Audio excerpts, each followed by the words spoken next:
Hello and welcome to Plant with Matt. In this video we will take a look at the bromeliad Aechmea gamosepala and will discuss its cultural requirements and propagation. Aechmea is a genus of tropical tree-dwelling or epiphytic plants that is from the family Bromeliaceae that we refer to collectively as the Bromeliads.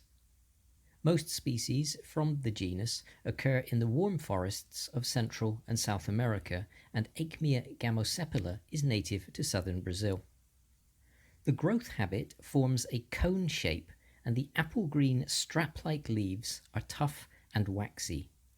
Overall height is approximately 30 centimeters with a similar diameter. The leaf arrangement forms a distinct and watertight receptacle in the center of the plant that we call the vase. The edges of the leaves are curled upwards for about half of their length so that droplets of rainwater are channeled towards the vase. This feature makes watering this species really easy. Just keep the vase topped up with water.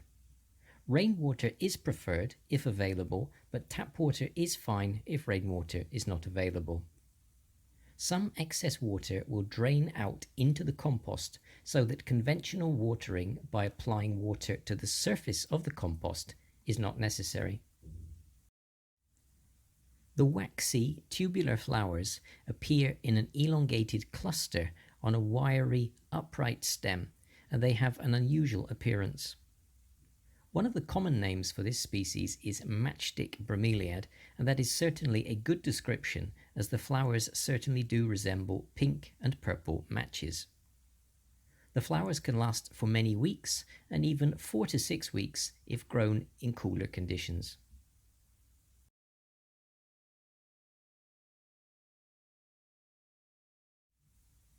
The roots are thin and wiry, and only a small root mass is produced. The roots are primarily for climbing and anchorage of the plant to the bark of its tree, so neither a large pot or specialized compost is needed. A simple clay or plastic pot can be used, and a very coarse, chunky compost mix should be used. This is a tropical plant, so freezing temperatures need to be avoided. But interestingly, it has been reported that this species can take temperatures well below freezing if it's kept dry in a covered position, such as in an unheated greenhouse or porch. But for now, I'd recommend maintaining year-round frost-free temperatures with a minimum of 10 degrees Celsius to be safe. Grow in bright light. Direct sun is okay if the plant has been grown in full sun. If the plant is new, or if you have grown it in partial shade, then gradually harden the plant to full sun by placing it in direct sun for short periods each day for about a week. If the leaves do scorch, don't worry, as they can be trimmed, and you will find that new sun-hardy growths will soon replace the scorched leaves. This is a vigorous and fast-growing plant, and it is clump-forming, quickly producing a large specimen. Repotting can be carried out every 1 to 2 years in the spring. The roots are quite wiry and less fibrous, so a coarse potting mix should be used. This plant has been grown in coconut chunks and cocoa peat, but bark-based composts, orchid composts, or even broken pots and bricks mixed with cocoa peat would make a suitable potting mix.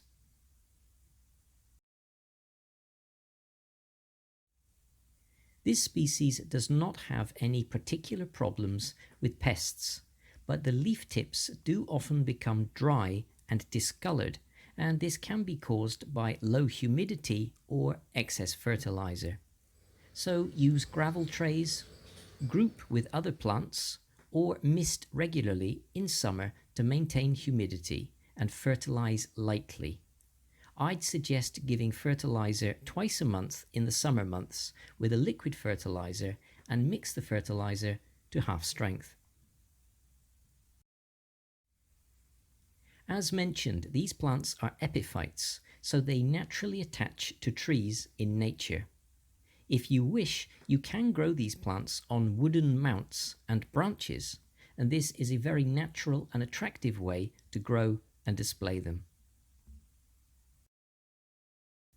Propagation is by removal of offsets, or pups as they are often called. Late spring to early summer are the best times to remove offsets, but they can actually be removed and potted up at any time of the year.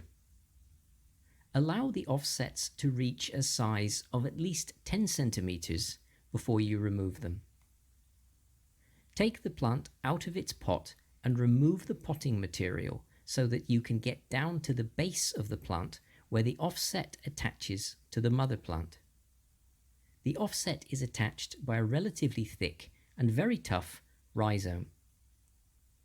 The offset does not need to have any roots. The offset will form new roots once detached and potted up. The offsets can often be pulled off the mother plant, but this one is not breaking away easily, so I will cut it rather than risk damaging the plant.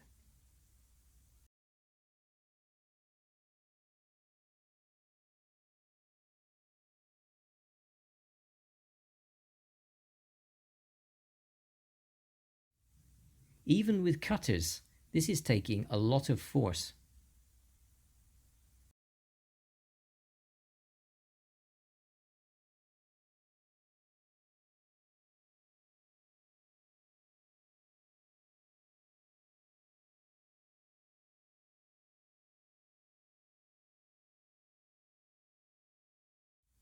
Okay, now that the offset is cut free, I'll simply push it into a pot of compost. This is coconut chunks mixed with cocoa peat and perlite. You can position it in the middle of the pot, but I'll put it at the side of this pot as I'll add some more offsets to this pot later.